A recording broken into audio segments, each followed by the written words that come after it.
আসসালামু আলাইকুম। আজকে একটি কুচি সালোয়ার কিভাবে তৈরি করতে হয় সেটাই দেখাচ্ছি। তো ১ম এ এখানে ২.৫ গজ কাপড় নিতে হবে। ২.৫ গজ কাপড় কে থেকে এম ৩৬ ইঞ্চি করে ২ পার্ট ১ম এ তো ভাঁজ করা থাকবে। তো ৩৬ ইঞ্চি করে ডাবল করে তারপর পাশের দিকে আরেকটা ভাঁজ দিয়ে ৪ ভাঁজ করে নিতে হবে। তো ৪ ভাঁজ করে নেয়ার পর এখানে ২ ইঞ্চিতে আমি একটি দাগ দিব, যেটা হচ্ছে কুচি সালোয়ারের নিচে বক্রম হবে। বক্রমের সেলাইয়ের জন্য ২ ইঞ্চিতে দাগ করে নিব। এই ২ ইঞ্চি বক্রমের ভিতরে বটা যাবে। এরপর এই দাগ থেকে ৩৬ থেকে ২ বাদ দিলে ৩৪ থাকবে। এখানে এই ৩৪ ইঞ্চি এখানে পেয়ে গিয়েছি। আর যে ৬ ইঞ্চি ওই ৬ ইঞ্চি কোমরের পাটে থাকবে। কোমরের পাট থেকে নিব। আর এখানে হাই নিব হচ্ছে টোটাল ১৫।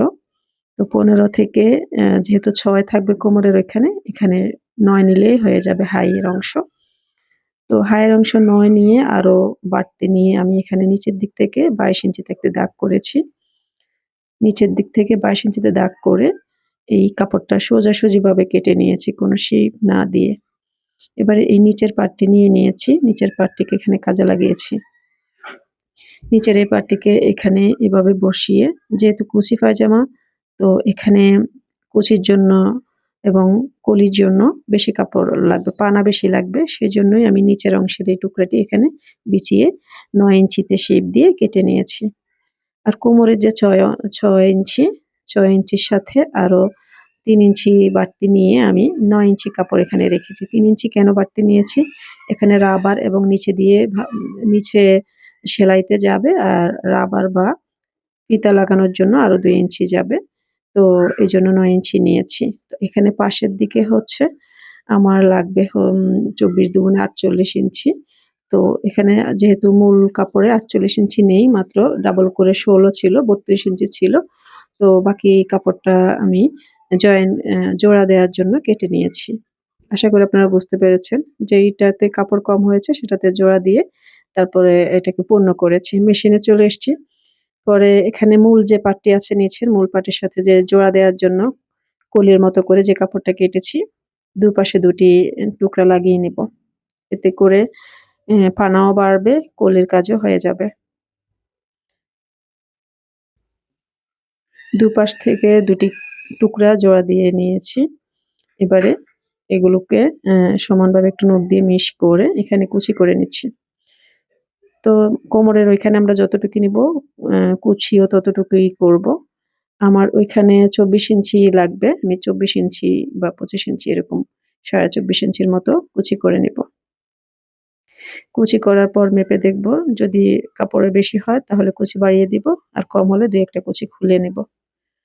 আর বেশি তফাৎ হয়ে গেলে খুলে আবার কুচি করতে হবে আরকি। তো দেখুন আমার ঠিকঠাকই আছে। সেজন্য আমি আর খুলতে হয়নি। তো ২ টি পাটকেই আমি জোড়া লাগিয়ে কুচি করে নিয়েছি একই নিয়মে। এরপর বক্রম নিয়েছি। বক্রম আপনারা চাইলে এরকম করে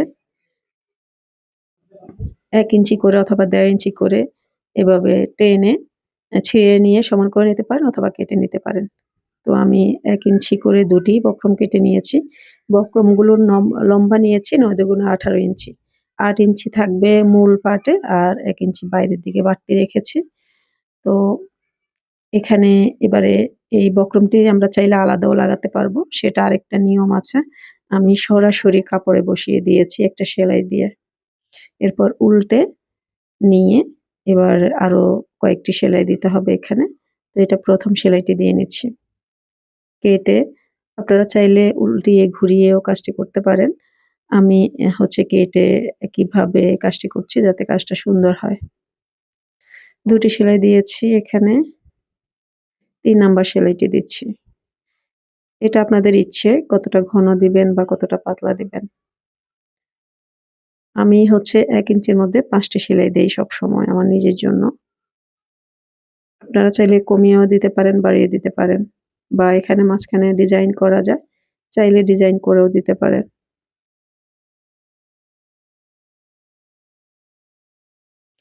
তো এরকম করে একটা পার্ট কুচি করে নেয়ার পর যে আরেকটি পার্ট আছে, একইভাবে আরেকটি পার্টও কুচি করে নিব।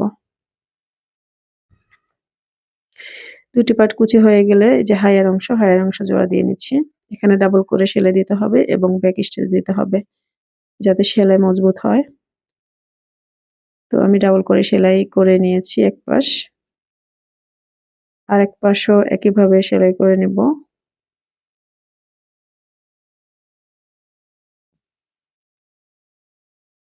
ব্যাক স্টিচ দিয়ে ডাবল করে সেলাই করে নিয়েছি।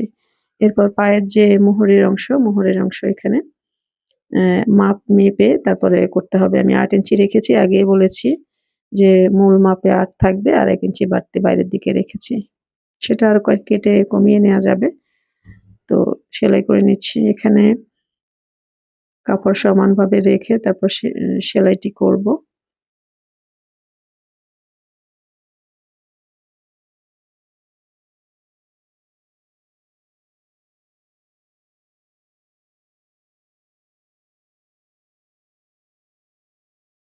এইভাবে হচ্ছে একদম শেষ লাস্ট পর্যন্ত সেলাই করে নেয়ার পর আমরা যে পায়ের একটা মোহরি যে কতটুকু সেলাই করেছি অপরটিতে সেলাই করার আগে এভাবে মেপে তারপরে সেলাইটি করতে হবে যাতে ছোট বড় না হয়। এরপর উল্টে ঘুরিয়ে আরেকটি সেলাই দিব, ডাবল সেলাই দিব। সেলাই করে নেওয়ার পর এবারে যে কোমরের পাটটি আছে, কোমরের পাটটি আমি প্রথমে জোড়ার কাজটি করে নিচ্ছি। জোড়াগুলো দিয়ে নিচ্ছি। এখানে ৩টা পার্ট আমি জোড়া দিয়েছি ছোট, ছোট। এরপর মূল পাটটির সাথে অ্যা জোড়া করে নিয়েছি। জোড়া করে নেয়ার পর আমার এখানে যতটুকু হয়েছে ঠিক আছে, আমি ততটুকু নিয়ে নিয়েছি। তো কোমরের এখানে যে ফিতা হবে, ফিতার জন্য আমি ১.৫ ইঞ্চিতে প্রথমে সেলাই করে ১ ইঞ্চি বাদ দিয়ে বাকিটা সেলাই করেছি। এবার দুপাশে সেলাই কেটে দিয়েছি। তো এবারে যে উম সেলাইয়ের বাইরের অংশের ২টি কাপড়কে ২ দিকে ছড়িয়ে আরেকটা সেলাই দিয়ে নিচ্ছি। এতে করে আমাদের যে ফিতা ঢুকানো আ এবং বের করা, ছোট করা, বড় করা এই সিস্টেমেই করা হয়। তো এবারে ১ম এ চিকন করে একটা সেলাই দিয়ে নিব। এই সেলাইটি বড় করে দিলেও হবে।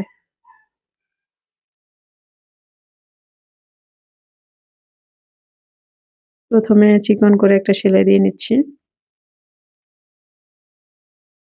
এই সেলাইটি না দিয়েও সেলাই করা যাবে। তো দিলে ভালো হয়, কাজটা সুন্দর হয়। এরপর ১.৫ ইঞ্চি পরিমাণ রেখে আরেকটা সেলাই দিচ্ছি।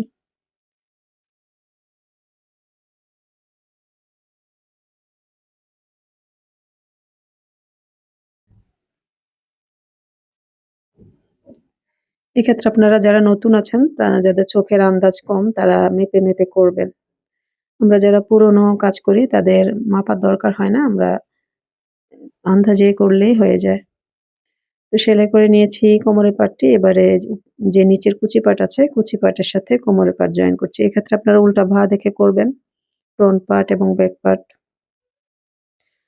সালোয়ারের নিচের অংশের ফ্রন্ট পার্ট এবং উপরের অংশের ফ্রন্ট পার্ট মিলিয়ে তারপরে ব্যাক পার্টে সেলাইটি করবেন।